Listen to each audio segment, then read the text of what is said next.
We must not embrace an ever closer African Union. And I'm saying that as a Pan-Africanist.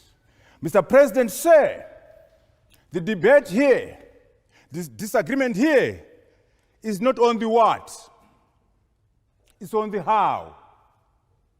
The what is shared. We want a united Africa operating with 1.2 billion Africans working together. Collective GDP, $2.3 trillion. All our diamonds, our platinum, our gold under one command. That's what we want as Africans. But I'm here, Mr. President, sir, to say an ever closer African Union is the wrong vehicle. It won't deliver what we want. What we want, Mr. President, sir, is the United States of Africa, one country, one entity, either a federation under one strong government, either a unitary state like China or India. One entity. We want to abolish national sovereignty, not decolonize it, abolish it, so that we have continental sovereignty.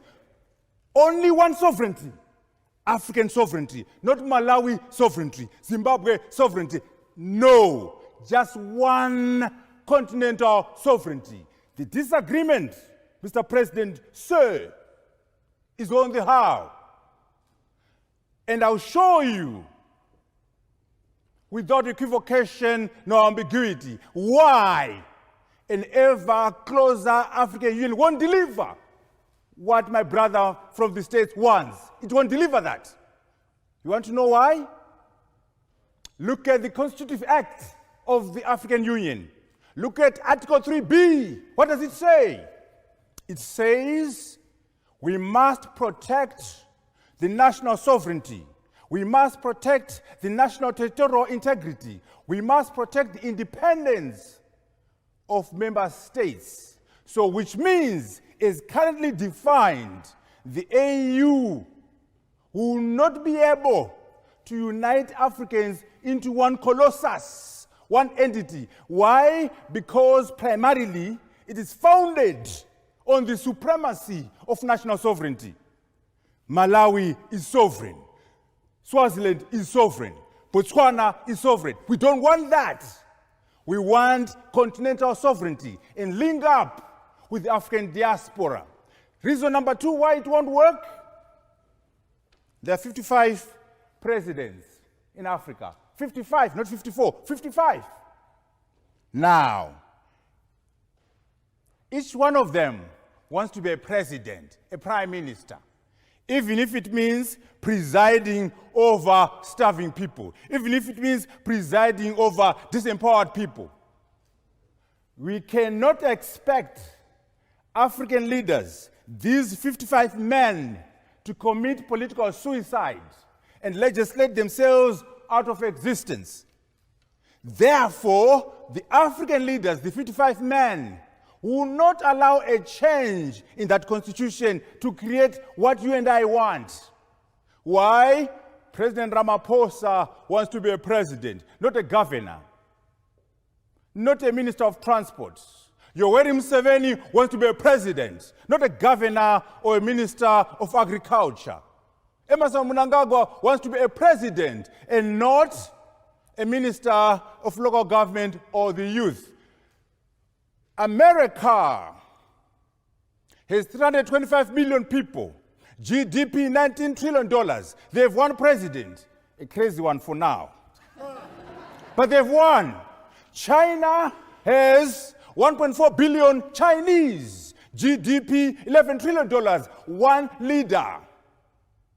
India, 1.2 billion Indians, GDP $2.5 trillion, one leader. Why can't we have one president in this African continent? Why 55? And I am arguing an ever closer African Union will not deliver the United States of Africa. Kwame Nkrumah's dream. Nkrumah, there was a big debate, by the way, for those who don't know, in 63, between Nkrumah on one end and Nyerere. Nyerere was saying, let's go brick by brick, build our nations, build our regional blocks, and then go and build an African unified framework. Nkrumah was, no, that's dangerous.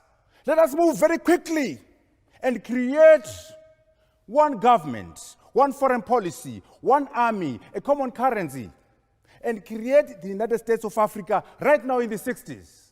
And of course, Nkrumah lost, Nyerere won. And guess what? 56 years later, we're still moving closer and closer. We'll never get there. We'll never get there because of the nature of the African Union. Now, here is the other thing. What I'm saying to you has a history, has a precedent. The United States of America,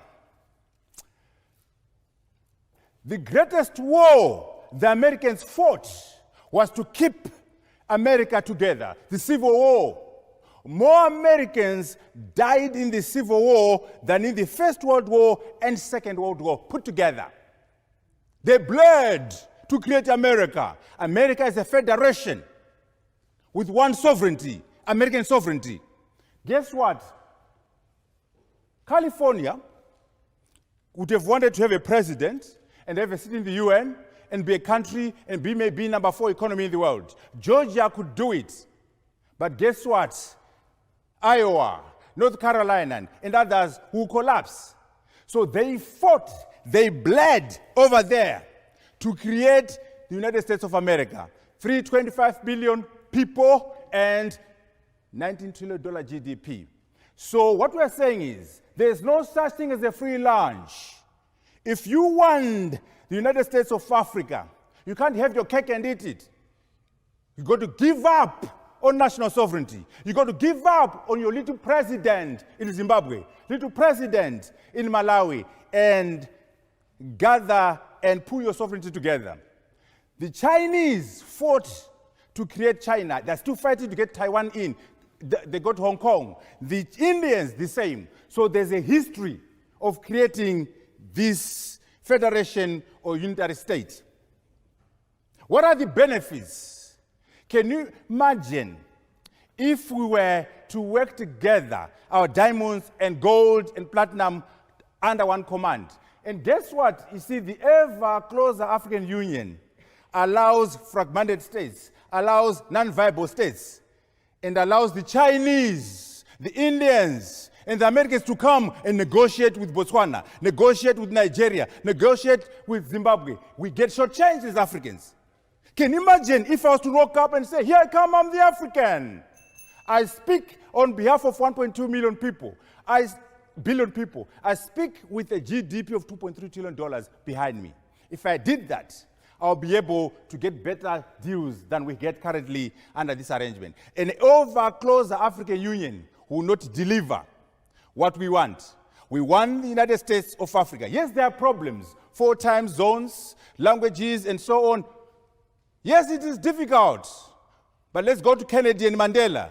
Kennedy says, because it's difficult, we must do it. Not because it is easy, but because it's difficult. Mandela says, it always looks impossible until it is done. Yes, the United States of Africa is a difficult proposition, but it won't be delivered by the African Union.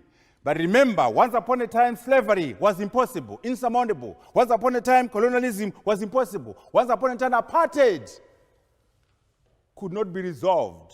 But we are saying now, if we work together as Africans and abandon the project of the ever closer African Union and embrace the United States of Africa, Mr. President say, what you are giving us here is a dummy. It's half a loaf.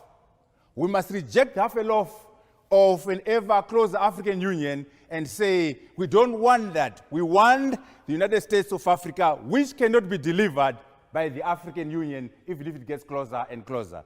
For these reasons, I am saying we must not embrace an ever closer African Union because sometimes the enemy of the best is the good. Sometimes the enemy of the great is the good. It's a good idea, but not good enough. We must reject it.